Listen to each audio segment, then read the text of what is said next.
Demetrian Titus, he was born on the farming world called Tarentus in the realm of Ultramar and was chosen at a young age to become a space marine by another ultramarine called Metaurus because he showed absolutely no fear, even as a young boy. As he grew within the Ultramarines, Titus struggled with anger early on, but he learned discipline and became an exceptional warrior and a leader. He earned respect through skill and bravery, and not pride, and over many decades of battle he proved himself again and again, fighting Orks, Tyranids and Chaos forces. After his captain, Lucian Trajan, was killed by the Eldar, Titus took on the command of the Ultramarine 2nd Company as a captain, and though he never wanted glory or high rank, he accepted the role of captain out of duty. He became known as a calm, decisive commander who always put his brothers and emperor first. By the time of the events of Space Marine, Titus had already served for more than a century and was one of the chapter's most respected heroes. In Space Marine, Titus defends the Forge World of Graia against an Ork invasion and then a Chaos uprising.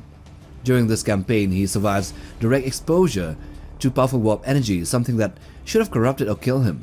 After Titus defeated the Chaos Lord Nemeroth and saves Graia, Leandros the Snitch reports him to the Inquisition. So in order to protect his chapter from unwanted consequences, Titus willingly allowed himself to be taken away, and for over 100 years he is imprisoned and tortured by an inquisitor called Thrax, who mistrusted the Space Marines, even though Thrax himself was the one who was corrupted, as we would later find out. So when that inquisitor dies, Titus is finally freed and joins the Death Watch as Black Shield, hiding his name and past, working under the name called Nullus. During the 4th Tyrannic War, he was badly wounded, but he was rescued by the Ultramarines. And in order to save his life, he was rebuilt, or he crossed the Rubicon Primaris and became a Primaris Space Marine. And after careful testing, he is cleared of all corruption and welcomed home. By the time of Space Marine 2, Titus returns not as a captain but as a lieutenant of the 2nd Company. And during the Battle of Dumerium, Titus and the Ultramarines reunited with Marneus Calgar and pushed back the Thousand Suns as the sorcerer Imura opens a warp rift using a device called the Aurora, summoning a powerful Lord of Change. Inside the warp rift, Titus disrupts Imura's attempt to absorb the Aurora's power by reversing its polarity, causing the sorcerer to be destroyed and the demonic forces to collapse. And after the battle, Calgar publicly honors Titus and formally welcomes him back to the Ultramarines, awarding him the laurels of victory. So now here in this video, we will tell you about what the most recent exploits are of this exceptional Astartes, what he has been through since the ending of the Space Marine 2 game storyline. Let's get to it. The mission on Zhoage. The next time we saw him was in an episode of Amazon's Secret Levels and the Anthology show. Here we see him on a planet called Zhoage. Titus was sent here on what is expected to be a suicide mission to destroy a dangerous Chaos relic, alongside his own mentor Metaurus and the fellow Ultramarines Icaron and Leandros. The squad must drag a heavy, ornate sarcophagus containing an astropath through hostile ground filled with cultists and warped creatures, which Titus clears by charging straight into the enemy and crushing their vehicles and fighters without hesitation. Deep inside the massive ruin, a cave-like structure which had some gravitational anomaly, they reach a huge hall dominated by a statue of a Lord of Change, where the astropath here was deployed in order to guide an orbital strike. Suddenly, a powerful Chaos sorcerer emerges from a statue, freezes time, and kills the astropath before attacking the squad's minds. The sorcerer then uses fear and doubt as weapons, mentally breaking Icaron Leandros and killing them, and badly wounding Metaurus. When the sorcerer turns on Titus, however, it fails, as Titus has no fear whatsoever for this sorcerer to use against him. Calm and focused, Titus resists the psychic attack, rushes forward and kills the sorcerer at close range with his combat knife. With the spell broken, time resumes and the statue is destroyed, and the signal for orbital bombardment is sent. Even after being told to die with honor, Titus still managed to save Metaurus and got back to the surface to be evacuated after fighting an army of cultists alone. The Battle of Bastior. After the mission on Zhoage, Lieutenant Titus was sent to join the Ultramarines army gathered by Marneus Calgar to stop a huge invasion by High Fleet Leviathan in the Bastior subsector. Titus and his battle brothers fought across many worlds, protecting civilians as they escaped, holding important defenses and battling traitors who tried to take advantage of the chaos. On the world of Landrian, Titus helped defeat a powerful Hive Tyrant during the fierce siege of the Martyrs Palace. On the ocean world of Hydrus Lair, he and his forces defended the vital Promethean platforms for over 16 days without rest. Later on a farming world called Rashlav, Titus faced a terrifying Tyranid leader called the Ghoul of Rashlav. By striking it down, he stopped the Imperial defenses from collapsing and saved the planet from total defeat. As the Warden of Ultramar, after the hard fighting in the Bastior subsector, tragedy struck the Ultramarines on the world of Trig, as Captain Sevistus Akron and Lieutenant Chiron were both killed when their strike force was overwhelmed by a deadly gene-stealer cult. Even though they died, their sacrifice was not in vain, as their actions weakened the cult's uprising and gave Imperial reinforcements enough time to save the Hive World. With the second company left without a captain once more, the Ultramarines looked to Titus, whose long record of courage, loyalty and selfless service had never failed the chapter. Because he had proven himself again and again through war, exile and return, Titus was promoted back to captain of the Ultramarine Second Company. But now, it came with a greater burden, as the Primarch Roboute Guilliman himself trusted Titus with the defense of Macragge and all of Ultramar, giving him the title of Master of the Watch and thus the Warden of Ultramar. To help protect these worlds, Titus now forms an elite group called the Wardens of Ultramar, including warriors like Metaurus and Gadriel. With his duty clear once more, Captain Titus returned to Ultramar aboard his flagship called the Righteous Fury, ready to lead his brothers again to reclaim the 500 worlds of the realm of Ultramar, the realm of Guilliman.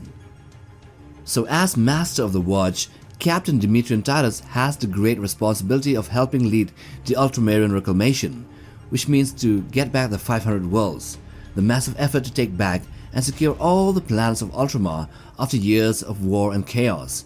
With Roboute Guilliman away leading the Indomitus Crusade and Maneus Calgary not yet fully returned, Titus must watch over Ultramar's borders and make sure no enemy or any force breaks through. From his strike cruiser called the Righteous Fury, Titus plans battles, moves fleets and coordinates attacks across many star systems. His job is not just to fight but to decide where armies should strike first, which planets must be protected and how to support other Space Marine chapters or at least the successor chapters there. Also to support Imperial fleets and ground forces. He must deal with enemies like heretics, chaos warbands, alien invaders, the Xenos, the Tyranids, the chaos mutants and also the Necrons, while also making sure loyal worlds are safely brought back under Ultramar's rule.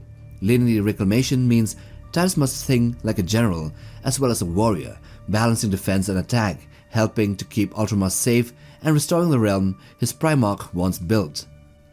The Battle of Idarus.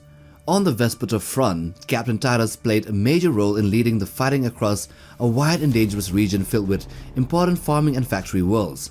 Even though the front was officially commanded by Tetrarch Decimus Felix, Titus personally led the Ultramarines forces there where the danger was greatest. One of the most important battles was on the agri-world called Idarus, which was under attack by High Fleet Leviathan. Working with Commodore Gaius Silva, Titus helped trap the Tyranid bioships in space by attacking them from the sides. His second company boarded the living enemy ships, planted explosives and escaped just before they were destroyed. At the same time, Titus led a full planetary assault with drop pods slamming into the surface and the Ultramar Auxilia landing with tanks and soldiers. After 3 days of fierce fighting, the Tyranids were wiped out, and Titus personally killed a powerful Tyranid Prime, saving Idarus and its food supply. While the battle was still ending, Titus noticed the Tyranid fleet had avoided the nearby world called Novamagnor, which warned him that something far worse might be hidden there. Using his skills and experience from the Death Watch, Titus realized that this was likely a Necron tomb world, and he quickly ordered that Novamagnor become the next target, showing his sharp mind as both a warrior and a commander.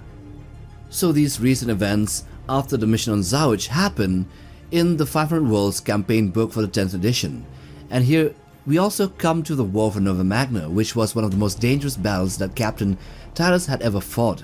When the Ultramarines arrived, the planet was already breaking apart as an ancient Necron tomb had awakened beneath its surface. Titus first tried to stop the threat quickly by attacking Site Umbra, the main Necron complex, but his forces were overwhelmed by powerful destroyer Necrons led by the ruthless Necrosaur Amenta. Titus was forced to retreat, losing many brave warriors, and the situation grew worse when the Necron armies spread across the world. At the same time, a traitorous tech priest called Archmagus Opt secretly worked at least to try to free a godlike alien being called the Nightbringer, which makes the disaster even greater. As the Necron pilots blocked the Imperial weapons and a terrifying Nightbringer shot was found, Titus had to make a hard choice, either to order orbital strikes to send his last reserve where they could still win, and dividing his forces to slow the Necron advance or to hold the line. Even wounded, he never stopped, holding the planet together long enough for reinforcements to arrive and civilians to escape.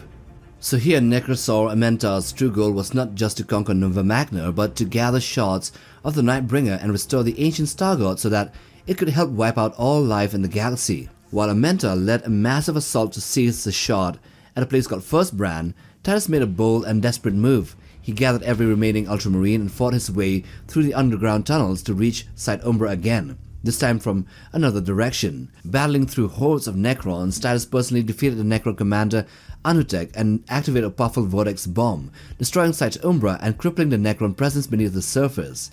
And although Novamagnor suffered terrible losses and many cities fell, Titus' actions prevented the complete awakening of the Tomb World and saved the wider region. In the end, though, Amenta escaped with the Nightbringer shard, vowing to continue his crusade of destruction elsewhere. While Titus survived, wounded but victorious, he did stop a far greater catastrophe on that world, and once again proved his strength as both a warrior and a commander. And here we end with his preparation for meeting with Lionel Johnson. See, in the end of the 500 Worlds campaign book, we get an eerie and groundbreaking postscript like a Thanos-level type of end credit scene in the Avengers movie. In simple terms, the report says that a very important message was received on the farming world called Dastori Ultex, which is being reclaimed for Greater Ultramar. The message was sent or was meant for Robote Guilliman, the Primarch of the Ultramarines and the region of the Imperium. But it could not be sent onwards because the communication systems were not strong enough. The message was confirmed to have came from the Rock, the massive space fortress of the Dark Angels. But what shocked everyone was that the message carried an ancient and incredibly powerful authority code that could only belong to Lionel Johnson, the long-lost Primarch of the Dark Angels. And after many checks, the tech priest confirmed that the signal was real and not an error. It was not heresy or corruption either. When the message was finally read, it contained only one short line. Brother, we need to talk. This message showed the Ultramarines and Imperium Sanctum and others that Lionel Johnson is alive and trying to contact Guilliman, which could change the fate of the Imperium. However, the Primarch of the Ultramarines as of this timeline is in the Pariah Nexus, dealing with the forces of the Silent King to the west of the realm of Ultramar, and of course Calgar as well as First Captain Agamemnon are both entrenched in their own battlefields, which means only one thing. The Warden of Ultramar, the Master of the Watch, Captain Demetrian Titus, must make preparations for this Primarch's arrival on Makrak, and of course this would lead to an eventual meeting between the two Primarchs in another lore drop. And so with that we end this video. Now do hit the like button for support, and also for the ones holding their phones in their hands, if you see the hype option then click on that to push this content further. Also subscribe to be a part of Legion Nutbug, and till the next time, take care boys.